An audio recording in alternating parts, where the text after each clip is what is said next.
Hey there, my friends. This is Bill MacDonald.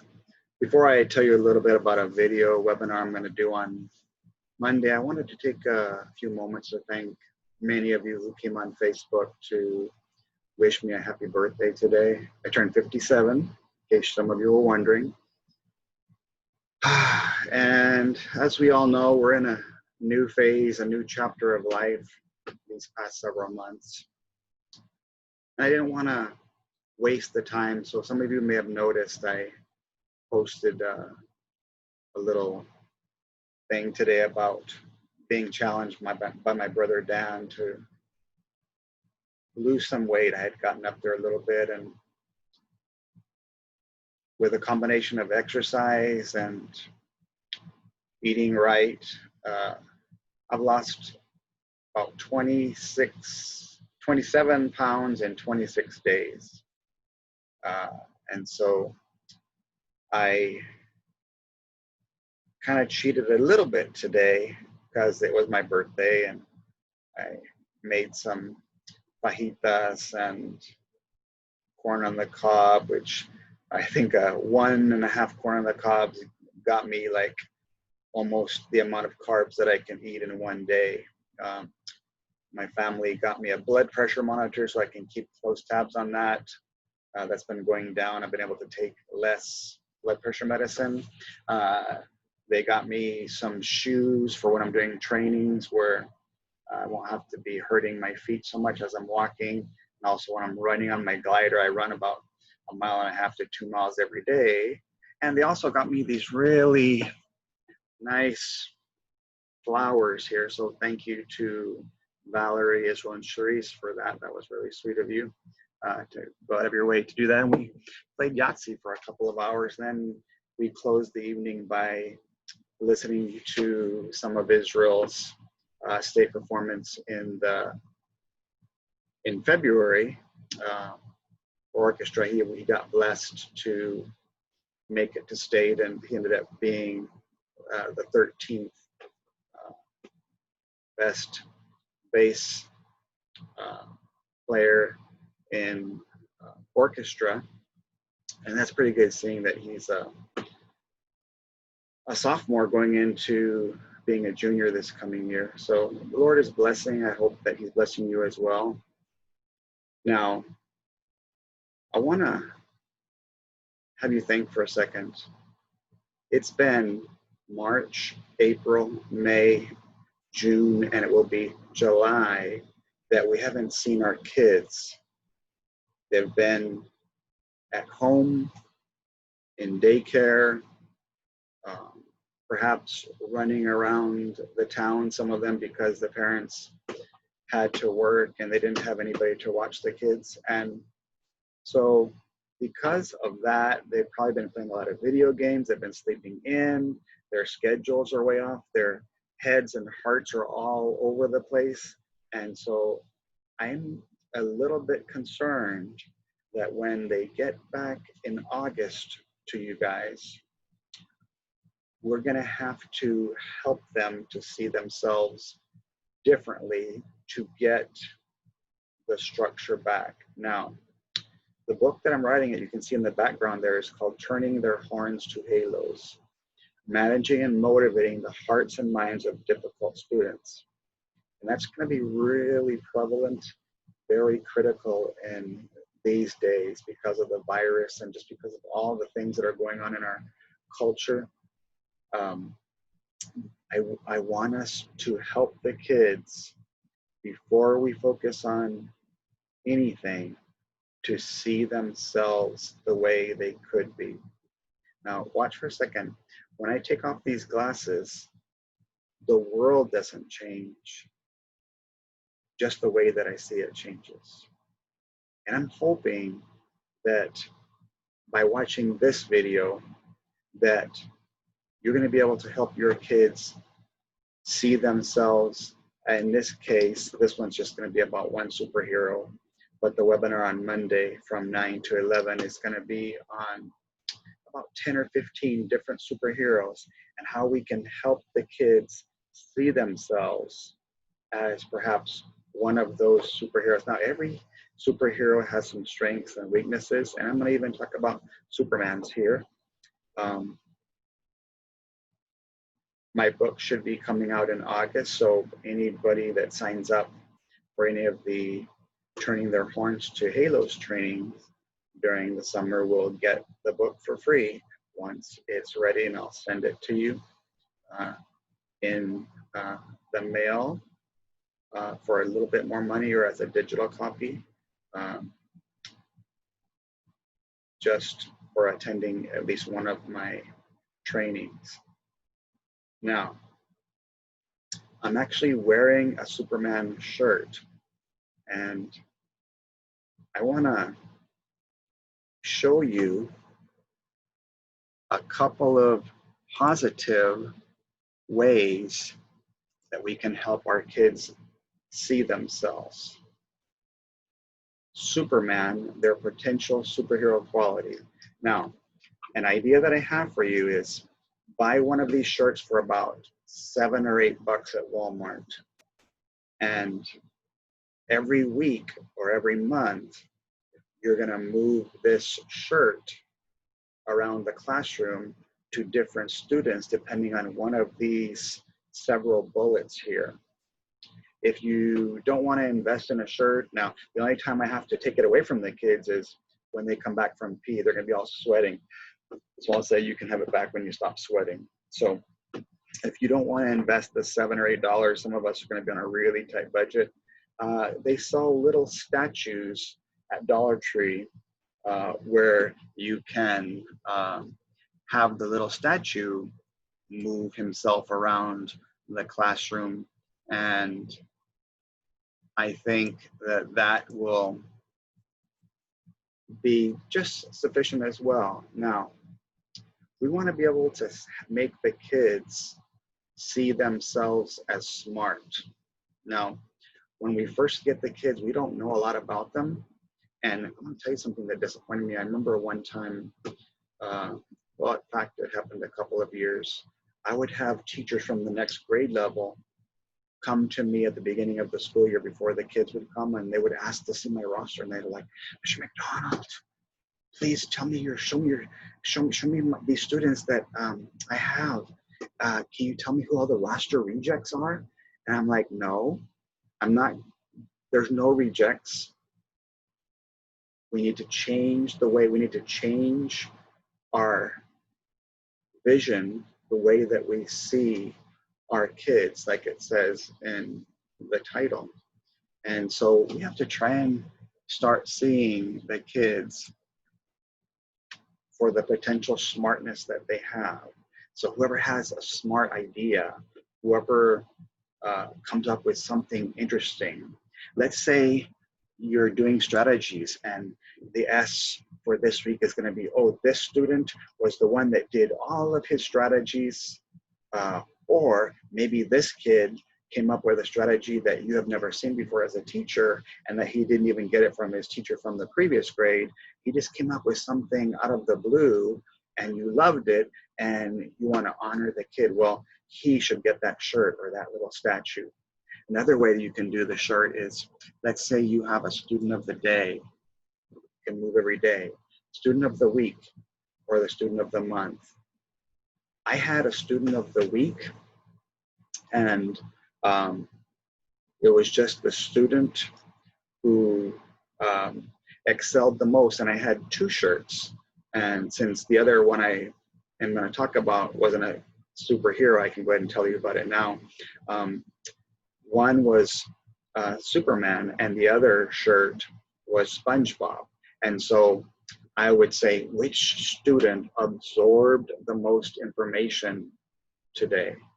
Which kid was able to make the most growth? And a lot of times as teachers, we only focus on passing, or as our words are called, where we want to say, oh, he got approaches, he got meets, he got masters. Well, what about the kids who don't pass, but they show growth?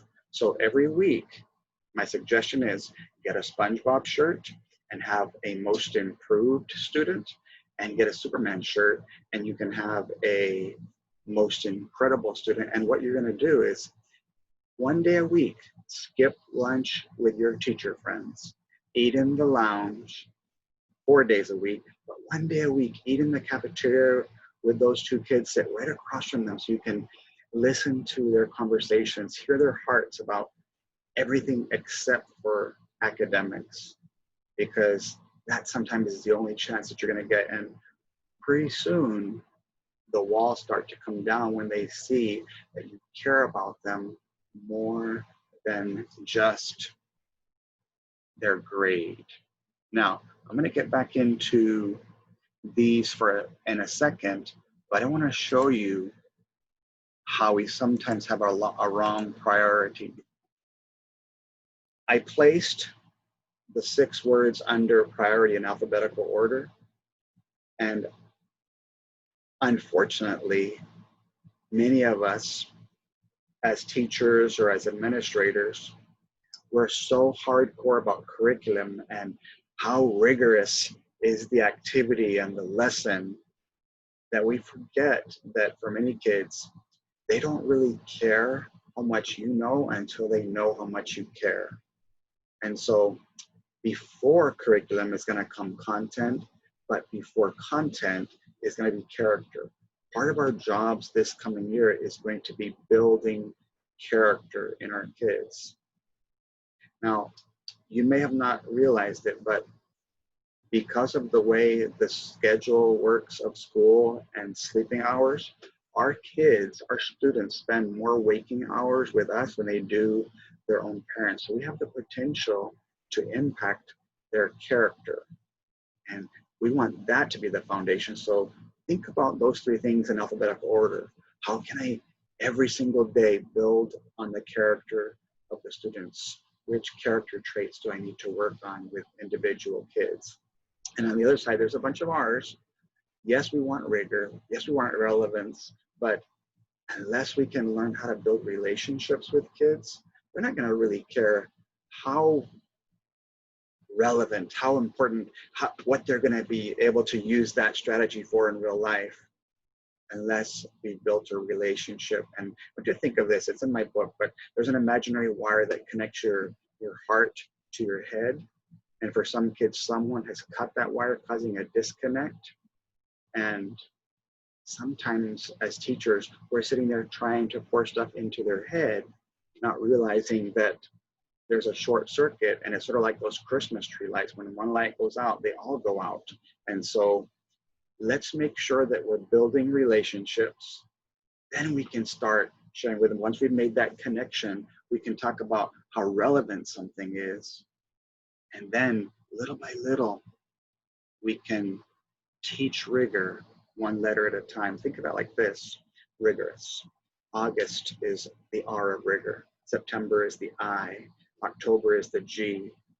November is the O. December is the R. January is the O. Got my glasses there. February is the U. March is the S. And if you teach rigorously, then April is the L and May is the Y. And a lot of you test in May. And so if you teach rigorously, if you build to rigor, instead of starting at it all the time, too many times the kids really struggle because we're trying to assign things on grade level for kids that are 2 or 3 or 4 grade levels behind. And you're just going to frustrate them if you're not first building relationships and trying to help them understand character. Now we're back to our little checklist. We had checked off, we had talked about the shirt, the statue, making the kids think that they're smart, honoring kids who do their strategies. Hopefully everybody does spelling, that every single grade level has a teacher who's in charge of spelling. And so the superior speller, maybe the best speller of that week, can get to wear their shirt. Now, there's lots of kids that make hundreds on spelling. What you can say is, because penmanship is important also, because in case you didn't know this, on the writing, if your students' essays are indecipherable or illegible, in other words, they can't read them, then they're going to get zeros. And so you can hold them accountable for spelling and doing a superior job at the penmanship as well. So the winner can be the student with the best penmanship that week if more than one kid gets 100. Now, one of the things that's left out a lot in school is the specific support. Most of the time, the kids are just answering multiple choice questions. It's just A, B, C, D if it's odd, and F, G, H, J if it's even, and they don't have to explain, they don't have to support their answers, and I really feel it's a good thing, but after this coming year, 25% of the questions are gonna be open-ended or short answer in some way, and so the kids are gonna have to learn how to answer a question, and you can give this shirt maybe for the kid who gives the best specific support, who's the one that tries to explain his or her answer the best.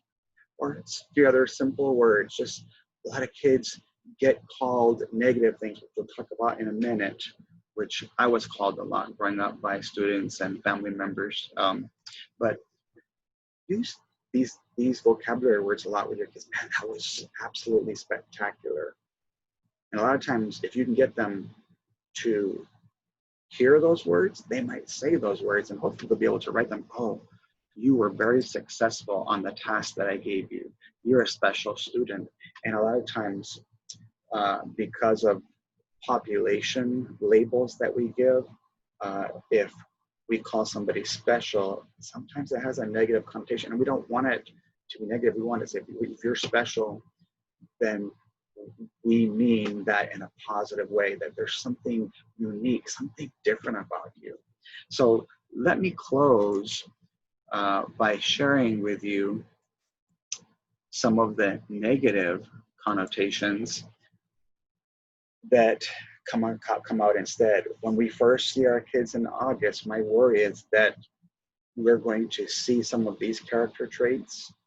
They're going to think these things about themselves, because if someone is telling you that you're stupid or that you're stubborn or you're selfish or that you're a suspect, that you were guilty of something, that you're very sarcastic, why are you so sad? There's no crying in school, there's no crying at home, that you're sassy, that you talk back a lot.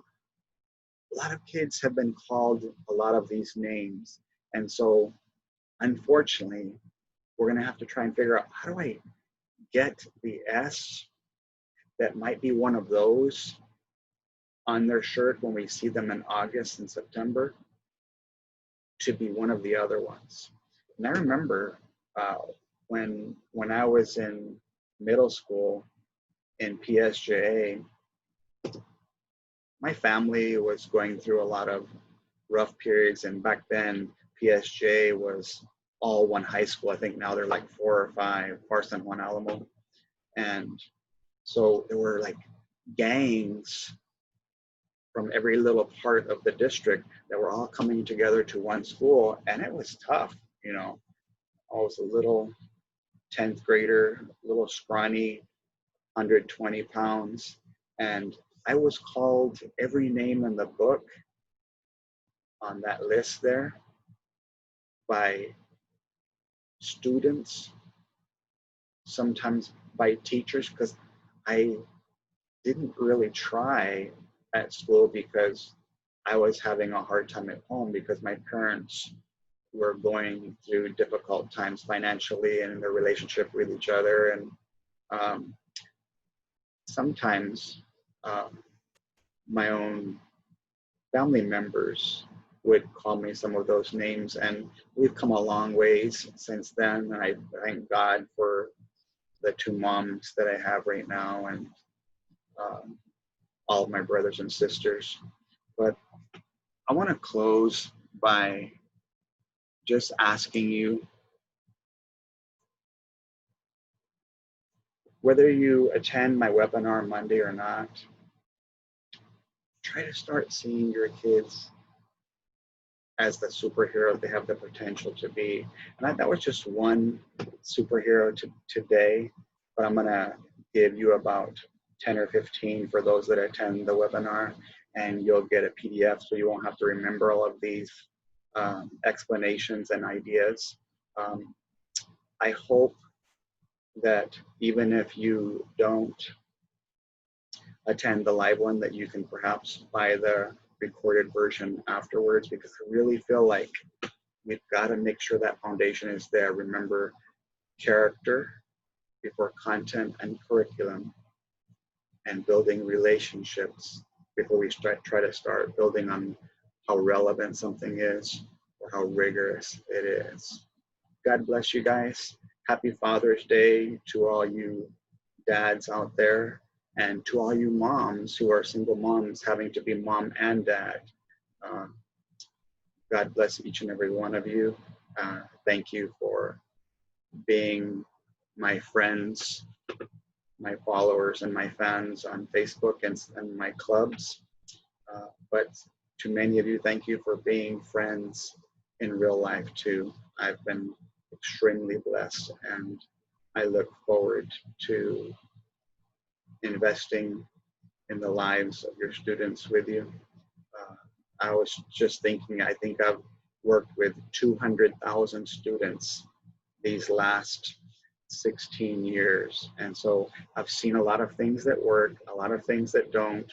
I've been to a ton of schools, so many districts, every part of the state of Texas. I've even been out of Texas to do a couple of writing trainings.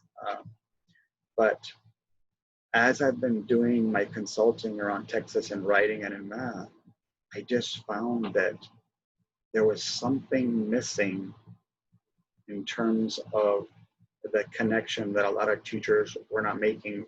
I would hear teachers tell me, Mr. MacDonald, that kid behaved more for you in those 3 hours than he did the entire year.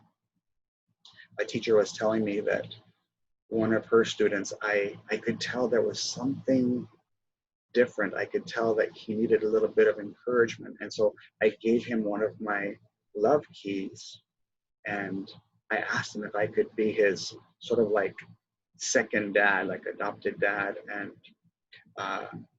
unfortunately, I heard that he was going through a difficult time because of all this virus